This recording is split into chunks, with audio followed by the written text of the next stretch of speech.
ক নম্বৰ প্ৰশ্ন, হাইস্কুলৰ প্ৰকাণ্ড খেলপথাৰখন লোকে লোকাৰণ্য হোৱাৰ কাৰণ কি? উত্তৰ, হাইস্কুলৰ প্ৰকাণ্ড খেলপথাৰখন লোকে লোকাৰণ্য হোৱাৰ কাৰণ হ'ল অঞ্চলটোৰ মহিলাসকলে আত্মসহায়ক গোটৰ প্ৰদৰ্শনী এখন পাতিছিল।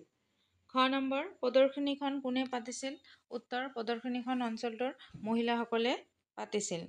গ নম্বৰ, মানুহে ভিৰ কৰা বিপণীখনত কি প্ৰদৰ্শন কৰা হৈছিল? উত্তৰ, মানুহে ভিৰ কৰা বিপণীখনত এৰী পলো পোহাৰ পদ্ধতি প্ৰদৰ্শন কৰা হৈছিল। ঘ নম্বৰ, অঞ্চলটোৰ মহিলাসকলে সৰু সৰু গোটত ভাগ হৈ কি উদ্যোগ গঢ়ি তুলিছে? উত্তৰ, অঞ্চলটোৰ মহিলাসকলে সৰু সৰু গোটত ভাগ হৈ ক্ষুদ্ৰ ক্ষুদ্ৰ উদ্যোগ গঢ়ি তুলিছে।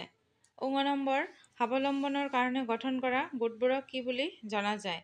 উত্তৰ, স্বাৱলম্বনৰ কাৰণে গঠন কৰা গোটবোৰক আত্মসহায়ক গোট বুলি জনা যায়। ঠিক আছে।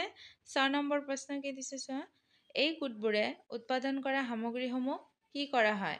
উত্তৰ, এই গোটবোৰে উৎপাদন কৰা সামগ্ৰীসমূহ সুলভ মূল্যৰ বিনিময়ত গ্ৰাহকৰ চাহিদা পূৰ কৰা হয়। গ্ৰাহকৰ চাহিদা পূৰ কৰা হয়। ৬ নম্বৰ, ২০০১ চনটো কি বৰ্ষ হিচাপে ঘোষণা কৰা হৈছিল? উত্তৰ, ২০০১ চনটো আন্তৰ্জাতিক নাৰী সবলীকৰণৰ আৰু সমমৰ্যাদাৰ বৰ্ষ হিচাপে ঘোষণা কৰা হৈছিল। জ নম্বৰ, উত্তৰ পূৰ্বাঞ্চলত উল্লেখযোগ্য স্থান দখল কৰা কুটীৰ শিল্পটোৰ নাম কি? উত্তৰ, উত্তৰ পূৰ্বাঞ্চলত উল্লেখযোগ্য স্থান দখল কৰা কুটীৰ শিল্পটোৰ নাম হ'ল বয়ন শিল্প।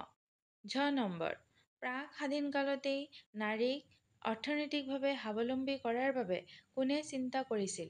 উত্তৰ, প্ৰাক-স্বাধীন কালতেই নাৰীক অৰ্থনৈতিকভাৱে স্বাৱলম্বী কৰাৰ বাবে মহাত্মা গান্ধীয়ে চিন্তা কৰিছিল। ৩ নম্বৰ চোৱা কি আছে, চমুকৈ বৰ্ণনা কৰা। ৩ নম্বৰ তোমালোকে চমুকৈ বৰ্ণনা কৰিব লাগিব। ক নম্বৰ, আত্মসহায়ক গোটবোৰে দুখীয়া পৰিয়ালৰ মহিলাসকলক কেনেকৈ সহায় কৰে? উত্তৰ, আত্মসহায়ক গোটবোৰে স্থানীয় সহজলভ্য সম্পদবিলাকক লৈ অতি সহজ সৰল পদ্ধতিৰে নানা আকৰ্ষণীয় সামগ্ৰী উৎপাদন কৰে আৰু সুলভ মূল্যৰ বিনিময়ত গ্ৰাহকৰ চাহিদা পূৰ কৰে। এনেকৈ আত্মসহায়ক গোটবোৰে দুখীয়া পৰিয়ালৰ মহিলাসকলক আৰ্থিক দিশত টনকিয়াল হৈ স্বাৱলম্বী হোৱাত সহায় কৰে। খ নম্বৰ, পাঠত থকা প্ৰাচীন কালৰ জ্ঞানৰ অধিকাৰিণী মহিলা দুগৰাকীৰ বিষয়ে চমুকৈ লিখা। উত্তৰ কি লিখিবা? প্ৰাচীন কালৰ জ্ঞানৰ অধিকাৰিণী মহিলা দুগৰাকীৰ নাম হ'ল গাৰ্গী আৰু মৈত্ৰী। এই দুয়োগৰাকী মহিলাৰ বিষয়ে তলত চমুকৈ উল্লেখ কৰা হ'ল। এতিয়া গাৰ্গী প্ৰাচীন ভাৰতৰ এগৰাকী চিৰকুমাৰী তপস্বিনী ব্ৰহ্মবাদিনী বিদুষী নাৰী। তেওঁ গৰ্গ মৌপিনীৰ কন্যা কাৰণেই তেওঁৰ নাম গাৰ্গী। কেৱল নাৰী জগতেই নহয়, সেই কালৰ পুৰুষ সমাজতো শ্ৰেষ্ঠ বিদুষী আৰু শ্ৰেষ্ঠ ব্ৰহ্মবাদিনী বুলি গাৰ্গীৰ সন্মান আছিল।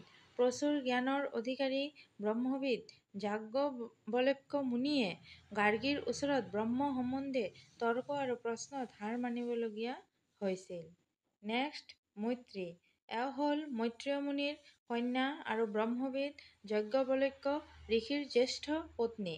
ঋষি যাজ্ঞবল্ক্য গৃহশ্ৰম ত্যাগ কৰি সন্ন্যাস আশ্ৰম গ্ৰহণ কৰিবলৈ ওলাই তেওঁৰ সম্পত্তিবোৰ দুই পত্নী মৈত্ৰী আৰু কাত্যায়নীক ভগাই দিবলৈ ওলোৱাত সেই সম্পত্তিবোৰৰ আসক্ততা সম্পৰ্কে মৈত্ৰীয়ে কৈ আত্মসুখ কেনে ইত্যাদি কথাৰ উত্তৰ স্বামী যাজ্ঞবল্ক্যৰ পৰা লাভ কৰিছিল। প্ৰাচীন ভাৰতৰ নাৰী যে কিমান চৰম জ্ঞানৰ অধিকাৰিণী হৈছিল তাৰ শ্ৰেষ্ঠ উদাহৰণ মৈত্ৰী। গ নম্বৰ, মহিলাক স্বাৱলম্বী কৰাৰ ক্ষেত্ৰত মহাত্মা গান্ধীৰ প্ৰথম পদক্ষেপ কি আছিল? উত্তৰ, মহিলাক স্বাৱলম্বী কৰাৰ ক্ষেত্ৰত মহাত্মা গান্ধীৰ প্ৰথম পদক্ষেপ আছিল খাদী উদ্যোগ। ঘ নম্বৰ, মহাত্মা গান্ধীয়ে কাৰ সহায়ত সবৰমতী আশ্ৰমত উৎপাদনৰ পাতনি মেলিছিল? মহাত্মা গান্ধীয়ে গংগা বেন মজুমদাৰ নামৰ এগৰাকী বিধৱা মহিলাৰ দ্বাৰা গুজৰাটৰ সবৰমতী আশ্ৰমত খাদী কাপোৰৰ উৎপাদনৰ পাতনি মেলিছিল। ৪ নম্বৰ, নাৰী সবলীকৰণৰ বিভিন্ন আঁচনিসমূহৰ নাম লিখা। তাৰে এখন আঁচনিৰ বিষয়ে বহলাই লিখা। উত্তৰ নাৰী সবলীকৰণৰ বিভিন্ন আঁচনিসমূহ হ'ল উত্তৰ পূব উন্নয়ন আৰু বিত্তীয় নিগম, কেন্দ্ৰীয় সমাজ কল্যাণ পৰিষদ, ৰাষ্ট্ৰীয় মহিলা আয়োগ, ইন্দিৰা মহিলা যোজনা আদি প্ৰদান। ইন্দিৰা মহিলা যোজনাই জিলা আৰু নিম্ন পৰ্যায়ৰ গোটসমূহক শক্তি প্ৰদান কৰি জীৱন্ত কৰি তুলিছে। এই যোজনাই মহিলাসকলক চৰকাৰে আগবঢ়োৱা ঋণ আৰু অন্যান্য সা-সুবিধাসমূহ গ্ৰহণ কৰি সেইবোৰৰ উপযুক্ত ব্যৱহাৰৰ বাবে পৰামৰ্শ আগবঢ়ায়। নাৰী সবলীকৰণৰ বিভিন্ন আঁচনিসমূহৰ নাম হৈছে ৰাষ্ট্ৰীয় মহিলা আয়োগ, পূব উন্নয়ন আৰু বিত্তীয় নিগম, ইন্দিৰা মহিলা যোজনা, কেন্দ্ৰীয় সমাজ কল্যাণ পৰিষদ ইত্যাদি। নেক্সট, ৰাষ্ট্ৰীয় মহিলা আয়োগ। ৰাষ্ট্ৰীয় মহিলা আয়োগ হৈছে ভাৰত চৰকাৰৰ দ্বাৰা স্থাপিত এক সাংবিধানিক আয়োগ। ই ভাৰত চৰকাৰৰ মহিলাসকলক প্ৰভাৱিত কৰা নীতিৰ বিষয়ে পৰামৰ্শ দিয়ে। ই মহিলাসকলৰ সাংবিধানিক অধিকাৰৰ বাবেও কাম কৰে আৰু আইনী সহায় প্ৰদান কৰে। 1992 চনৰ জানুৱাৰী মাহত ভাৰতীয় সংসদে ভাৰতৰ সংবিধানৰ নিৰ্দেশনাত ৰাষ্ট্ৰীয় মহিলা আয়োগ 1990 চনৰ বিধেয়কৰ জৰিয়তে ৰাষ্ট্ৰীয় মহিলা আয়োগ স্থাপন কৰে। ইয়াৰ ৰাজ্যিক পৰ্যায় শাখাক মহিলা ৰাজ্যিক আয়োগ বুলি কোৱা হয়। জয়ন্তী পাটনায়ক ৰাষ্ট্ৰীয় মহিলা আয়োগৰ প্ৰথম অধ্যক্ষ আছিল। ইয়াৰ মুখ্য কাৰ্যালয় নতুন দিল্লীৰ দীনদয়াল মাৰ্গৰ নিৰ্ভয়া ভৱনত অৱস্থিত আৰু বৰ্তমান অধ্যক্ষ ৰেখা শৰ্মাৰ নেতৃত্বত আছে। ৰাষ্ট্ৰীয় মহিলা আয়োগৰ প্ৰধান উদ্দেশ্য হৈছে মহিলাৰ অধিকাৰক প্ৰতিনিধিত্ব কৰা। ই তেওঁলোকৰ দাবী আৰু উদ্বেগৰ বাবে এখন মঞ্চ প্ৰদান কৰে। তেওঁলোকৰ প্ৰধান বিষয়বোৰ হৈছে যৌতুক ৰাজনীতি, কৰ্মক্ষেত্ৰত মহিলাৰ সমান প্ৰতিনিধিত্ব আৰু কৰ্মক্ষেত্ৰত মহিলাৰ শোষণ ইত্যাদি। ৰাষ্ট্ৰীয় মহিলা আয়োগে আৰক্ষীয়ে মহিলাৰ ওপৰত কৰা উৎপীড়নৰ বিৰুদ্ধে মাত মাতিছিল। ঠিক আছে। নেক্সট আহিল 5 নম্বৰ। 5 নম্বৰ কি দিছে? তলৰ শব্দবোৰৰ অৰ্থ শব্দসম্ভাৰ আৰু অভিধানৰ পৰা বিচাৰি উলিয়াই লিখা। বিপণী, বিপণী মানে হৈছে কি? দোকান, বজাৰ। ক্ৰেতা, কিনোতা। সুপ্ত, লুকাই থকা। অফুৰন্ত, যাৰ শেষ নাই। টনকিয়াল, আৰ্থিকভাৱে সবল, সমমৰ্যাদা, সমান অধিকাৰ। প্ৰদৰ্শন, দেখুওৱা কাৰ্য। স্বাৱলম্বী, স্ব-নিৰ্ভৰশীল। গঠনাত্মক, গঠনমূলক। পদমৰ্যাদা, বিষয়ভাৰ, গৌৰৱ। পদক্ষেপ, ব্যৱস্থা গ্ৰহণ কৰা। আন্তৰ্জাতিক, বহু জাতিৰ মাজত থকা, সকলো ৰাষ্ট্ৰৰ মাজত থকা। 6 নম্বৰ দিছে অসমীয়া শিপিনীয়ে কাপোৰত সপোন ৰচিব পাৰে। এই কথাষাৰ কোনে, কেতিয়া আৰু কিয় কৈছিল? উত্তৰ: অসমীয়া শিপিনীয়ে কাপোৰত সপোন ৰচিব পাৰে। এই কথাষাৰ মহাত্মা গান্ধীয়ে এবাৰ অসমলৈ আহোঁতে অসমীয়া শিপিনীয়ে বোৱা কাপোৰ দেখি স্তম্ভিত হৈ মন্তব্য কৰিছিল। ঠিক আছে। নেক্সট আছে কি? বুজাই কোৱা আৰু লিখা। বুজাই কোৱা আৰু লিখা। আত্মসহায়ক গোট আৰু ইয়াৰ কাম-কাজ। দুখীয়া শ্ৰেণীৰ উত্তৰ লিখিবা। উত্তৰ: দুখীয়া শ্ৰেণীৰ ৰাইজৰ দ্বাৰা স্বেচ্ছামূলকভাৱে গঠিত এটি গোট। এই গোটৰ সদস্যসকলৰ আৰ্থিক অৱস্থা একে পৰ্যায়ৰ হয়। তেওঁলোকৰ মাজত মিলাপ্ৰীতি, সদ্ভাৱ থাকিব লাগে। গোটবোৰ প্ৰতিজন সদস্যৰ উপাৰ্জনৰ ৰাহি ধন সাপ্তাহিক বা পষেকীয়া বা মাহেকীয়া কিস্তিত জমা কৰি এটা সমূহীয়া পুঁজি গঠন কৰে। প্ৰয়োজন অনুসৰি অভাৱী সদস্যলৈ এই সমূহীয়া পুঁজিৰ পৰা ঋণ দিয়ে। এই ঋণৰ বাবে গোটটোৱে এটা নিৰ্দিষ্ট হাৰত সুদ হয়। এই আত্মসহায়ক গোটৰ মূল উদ্দেশ্য হ'ল নিয়মীয়াকৈ সঞ্চয় কৰা। সঞ্চয় পুঁজিৰ পৰা ঋণ দিয়া গোটটো পৈণত হৈ উঠিলে বেংকৰ লগত সংযোগ স্থাপন কৰি ঋণ লোৱাৰ ব্যৱস্থা কৰা। নাৰী সবলীকৰণৰ বিভিন্ন আঁচনিসমূহ আৰু ইয়াৰ কাম। উত্তৰ: নাৰী সবলীকৰণৰ বিভিন্ন আঁচনিসমূহ হ'ল উত্তৰ পূব উন্নয়ন আৰু বিত্তীয় নিগম, কেন্দ্ৰীয় সমাজ কল্যাণ পৰিষদ, ৰাষ্ট্ৰীয় মহিলা আয়োগ, ইন্দিৰা মহিলা যোজনা ইত্যাদি। এই আঁচনিবোৰৰ কাম হ'ল নাৰীক স্বাৱলম্বী কৰি গঢ়ি তোলা আৰু তেওঁলোকৰ অন্তৰৰ সুপ্ত প্ৰতিভা বিকশিত কৰিবলৈ সামাজিক স্বীকৃতি আৰু সহযোগিতা আগবঢ়োৱা। ঠিক আছে। মই যেনেকৈ খুব ধুনীয়াকৈ পঢ়িও দিছোঁ আৰু তোমালোকে খুব ধুনীয়াকৈ লিখি ল'বা। ঠিক আছে। লিখি লিখি পঢ়িবা। কি কাম কৰি মহিলাসকল স্বাৱলম্বী হ'ব পাৰে? মহিলাসকলে বিভিন্ন ধৰণৰ কুটিল শিল্পৰ জৰিয়তে স্বাৱলম্বী হ'ব পাৰে।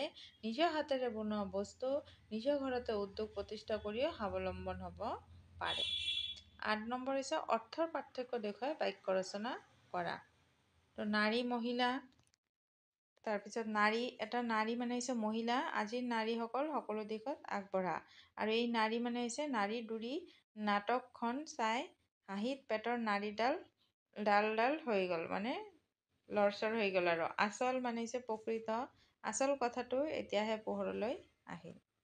আৰু এটা আচল মানে হৈছে চাদৰৰ আগ, তাইৰ চাদৰখন আচলটো বৰ ধুনীয়া। লক্ষ্য মানে হৈছে লাখ, মিটিংখনত লক্ষ লক্ষ মানুহ উপস্থিত আছিল। লক্ষ্য মানে উদ্দেশ্য, জীৱনত প্ৰত্যেকৰে এটা লক্ষ্য থকা উচিত। আচাৰ মানে সামূহিক আচৰণ, সমাজৰ প্ৰচলিত আচাৰ ৰীতিসমূহ সকলোৱে মানি চলে। এইখিনি তোমালোকে চাই লোৱা, খুব ধুনীয়াকৈ লিখি ল'বা। আচাৰ আছে তাঁত, ফাঁকি। এটা ফাঁকি আছে মিছা, মানুহে যে ইমান দিনে সি আমাক ফাঁকি দি আছিল, যিটো চন্দ্ৰবিন্দু আছে ওপৰত, সেইটো হৈছে মিছা কথা কয় যে সেইটো। আৰু এটা ফাঁকি হৈছে পদ্মৰ এক চৰণ, এই কবিতা ফাঁকি শুনিবলৈ বৰ শুৱলা। তাঁত, যিটো চন্দ্ৰবিন্দু আছে সেইটো হৈছে আমাৰ তাঁতশাল, অসমীয়া শিপিনীয়ে তাঁতশালত সপোন ৰচে। আৰু তাঁত হৈছে সৌখিনিত বস্তুটো তাতে সাজে আছে। 9 নম্বৰ আছে তলৰ বিপৰীত অৰ্থ বুজোৱা শব্দবোৰৰ পাঠটোৰ পৰা বিচাৰি উলিয়াই লিখা। তো কঠিন কি হ'ব? কোমল, নবীন, প্ৰবীণ, পৰনিৰ্ভৰশীল, আত্মনিৰ্ভৰশীল, দুৰ্লভ, সুলভ, খৰগতি, লেহেমীয়া, পূৰ্ণিমা, অমাৱস্যা, অনাধিকাৰ, অধিকাৰ, নিন্দা, প্ৰশংসা, অনাৱশ্যক, আৱশ্যক, জাগ্ৰত, সুপ্ত, ধ্বংস, সৃষ্টি, অসম্ভৱ, সম্ভৱ। 10 নম্বৰ এটা শব্দত প্ৰকাশ কৰা। যি আনৰ ওপৰত নিৰ্ভৰ কৰে, পৰনিৰ্ভৰশীল, যি নিজৰ ওপৰত নিৰ্ভৰ কৰি চলে, স্বাৱলম্বী, স্থানীয়ভাৱে পোৱা সম্পদ আৰু সাধাৰণ আহিলাৰ সহায়ত ঘৰে ঘৰে গঢ়ি উঠা শিল্প, কুটিৰ শিল্প। যি আনক হিংসা নকৰে, অহিংসুক, যি নিজৰ স্বাৰ্থৰ কথা চিন্তা কৰে, স্বাৰ্থপৰ, যিজনে নিজৰ ওপৰত বিশ্বাস ৰাখে, আত্মবিশ্বাসী। 10 নম্বৰ সন্ধি ভাঙা আৰু গঠন কৰা। স্বাধীন, সহ যোগ অধীন, উন্নতি, উৎ যোগ নতি, উন্মত্ত, উৎ যোগ মত, সংস্কৃত, সমহ যোগ কৃত, জীৱন্ত, জীৱ যোগ অন্ত, স্বাৱলম্বন, সহ যোগ অৱলম্বন, উদ্ঘাটন, উৎ যোগ ঘাটন, উচ্চাৰণ, উৎ যোগ চাৰণ। 6 নম্বৰ পৰাধীন, পৰহ যোগ অধীন, উন্নয়ন, উৎ যোগ নয়ন, সংগীত, সমহ যোগ গীত, মহাত্মা, মহাহ যোগ আত্মা, যথেষ্ট, যথাহ যোগ ইষ্ট, অতীত, অতি যোগ ইত, যথোচিত, যথা যোগ উচিত, বিদ্যুৎসাহী, বিদ্যা যোগ উৎসাহী। নেক্সট আহিলে তলৰ শব্দবোৰ বহুবচনলৈ পৰিৱৰ্তন। শিক্ষক, শিক্ষকসকল, ছাত্ৰ, ছাত্ৰসকল, মানুহ, মানুহবোৰ, গুৰু, গুৰুবোৰ, গ্ৰন্থ, গ্ৰন্থসমূহ, গুৰু, গুৰুবৃন্দ, পৰ্বত, পৰ্বতবিলাক, মহিলা, মহিলাসকল। তাৰপিছত তলত দিয়া যুক্তাক্ষৰ কেইটা অৰ্থ প্ৰকাশক শব্দ লিখা। যুক্তাক্ষৰ দি ধুনীয়াকৈ শব্দ লিখি দিছে। বিচ্ছেদ, বস্তু, উগ্ৰ, কণ্ঠ, গ্ৰন্থ, উদ্ধাৰ, কণ্টক, বেঞ্চ।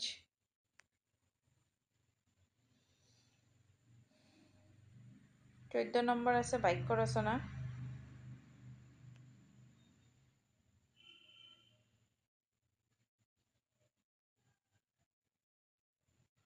দূৰ দূৰণি, সা সুবিধা, বিধে বিধে, চুকে কোণে, শিপিনী, আত্মবিশ্বাস, লোকে লোকাৰণ্য।